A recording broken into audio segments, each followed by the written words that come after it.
In March 2025, the U.S. unleashed a major military campaign against Yemen's Houthi forces in an operation called Operation Rough Rider, a bold push to stop Houthi attacks on shipping in the Red Sea and reclaim control over critical sea lanes. Over the coming weeks, the skies above Yemen were lit by precision strikes. Hundreds of targets were hit, and top leaders were taken out. This is the story of how it unfolded. To understand why this mission was a necessity, we have to rewind to late 2023.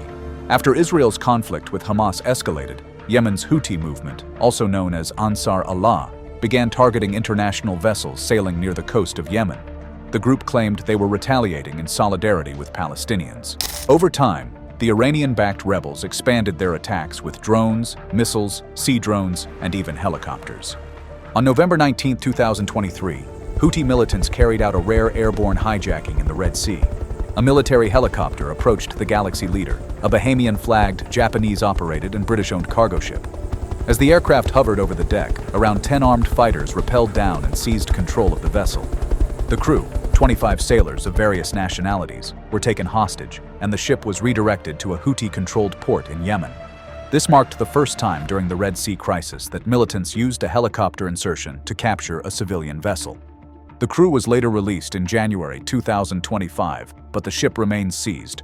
The MV Rubimar was attacked on February 18, 2024 in the Red Sea. Then it sank on March 2, 2024. By March 2024, more than 2,000 ships had diverted their routes to avoid the Red Sea and instead sailed around the Cape of Good Hope on their way to Europe. In early 2025, shipping through the Red Sea and the Gulf of Aden was perilous. Insurance costs soared and routes were disrupted, affecting global supply chains. The US and its allies had tried escort and defense strategies, but the threat kept growing. On March 15, 2025, the US shifted gears, moving from defend only to strike hard. Operation Rough Rider launched. The goals were simple but ambitious. Hit the Houthi missile systems, radar, drone launchers, command centers, and logistics nodes responsible for maritime attacks. Degrade their ability to threaten US allied and commercial vessels. Apply pressure on Iran, which backs the Houthis, as part of the broader Middle East theater. Do all this while minimizing civilian harm and avoiding escalation, a balancing act between force and restraint. It was high stakes, large in scope, hard targets, modern weapons, and deep intelligence support. In early March, after a briefing on the situation, Washington, D.C. authorized Operation Rough Rider under the direction of the Secretary of Defense. That order flowed down to U.S. Central Command, or CENTCOM, which serves as the combatant command responsible for the Middle East, Central and South Asia, and Northeast Africa. At CENTCOM, the Operations Directorate, or Combined Air Operations Center, or KYOC, sent out an air tasking order. Think of it as a giant playbook that lists every plane, missile, route, and target for that day. It also sent out an airspace control order, which works like a map to make sure all aircraft fly in safe lanes and don't crash into each other. Analysts conducted weaponeering, matching the right weapon to the right target. For example, hardened bunkers were assigned the Blue 109 bomb, which can punch through concrete. Command buildings were assigned the GPS-guided GBU-38 JDAM. Radar systems received the Tomahawk, which flies low and is harder to intercept. They also checked for no strike zones, places where civilians might be, to keep the attack as clean and lawful as possible. Every strike had to meet the rules of engagement and collateral damage estimates before anyone could fire. In under 30 minutes, the message reached the U.S. Naval Forces Central Command, or NAVCENT, in Bahrain. NAVCENT informed U.S. Navy ships and the USS Harry S. Truman Carrier Strike Group, already positioned in the Red Sea, to get ready. Each ship loaded its missile data package, the missile's GPS route, target coordinates, and time of impact. Weather data and wind speed were also reviewed so the bombs could hit exactly where they were aimed. They double-checked timing down to the second because missiles fly hundreds of miles through the same airspace where American jets would soon be operating. Perfect timing prevents mid-air collisions or friendly fire. Air controllers at the KYOC created no-fire corridors, areas where no one can shoot. They also assigned altitude blocks for aircraft. This ensured that when the Tomahawks were launched at low level, the jets flying later would stay at higher altitudes. Every flight path was mapped and timed with pinpoint precision. On the USS Truman, the deck crew raced to life. Green-shirted sailors checked catapults, brown shirts guided pilots, and ordnance crews got ready to pull out safety pins from JDAMs to make them live. MQ-9 Reaper drones were already orbiting over Yemen, streaming live video of the targeted sites. At 12:30 a.m. local time, destroyers and cruisers ripple-fired their Tomahawk cruise missiles into the dark. Each missile hugged the ground as it raced inland, guided by GPS and terrain-matching software. Their targets, radar stations that controlled anti-ship missiles. The reason they struck these first was simple. The enemy needed to be blinded, so they couldn't coordinate defenses or launch counterattacks. The Tomahawks were followed by guided missiles through their pre-mapped cruise corridors. Their targets, bunkers used for storing drones and command centers where Houthi officers tracked U.S. ships. With the missiles on their way, the airspace corridor they were using was locked. No planes were allowed to fly through that route until every missile cleared. Controllers at the Kayak watched the tracks move across their radar screens, each one represented by a small triangle.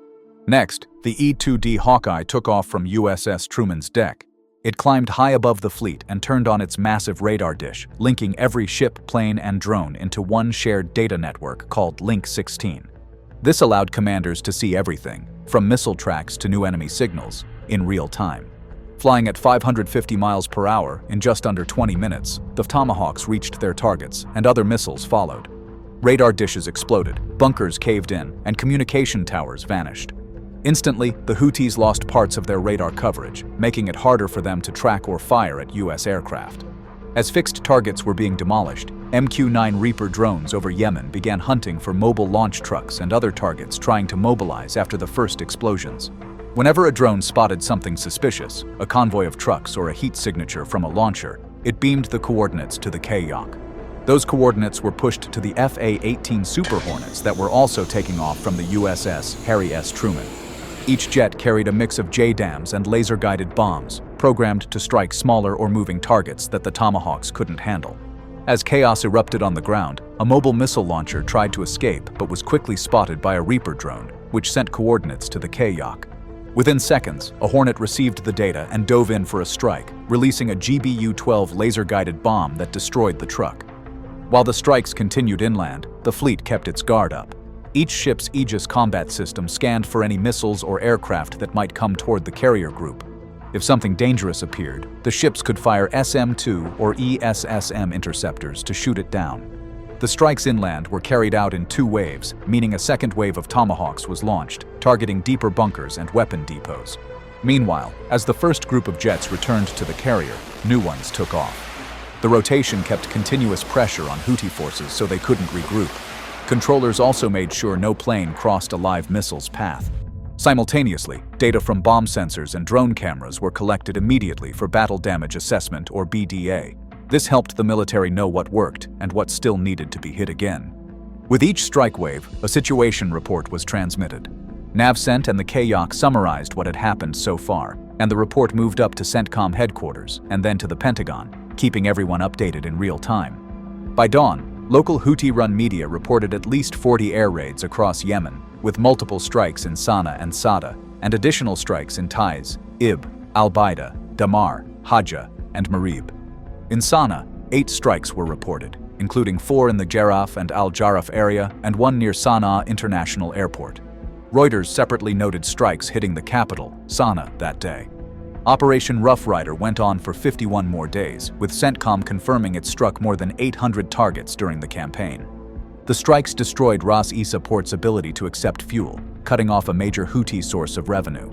After Operation Rough Rider, Houthi ballistic missile launches dropped by 69% and drone attacks by 55%, suggesting a degraded capability.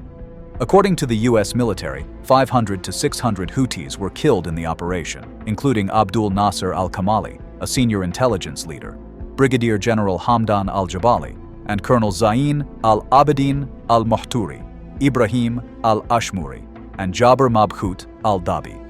Despite the success, the campaign also included a notorious strike on a migrant detention facility in Sada, where Houthi and local sources said 68 migrants were killed and 47 injured.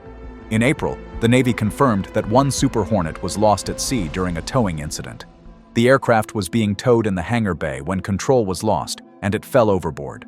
On May 6, 2025, the Houthis agreed to halt attacks on U.S. vessels in the Red Sea and the Bab al-Mandab Strait.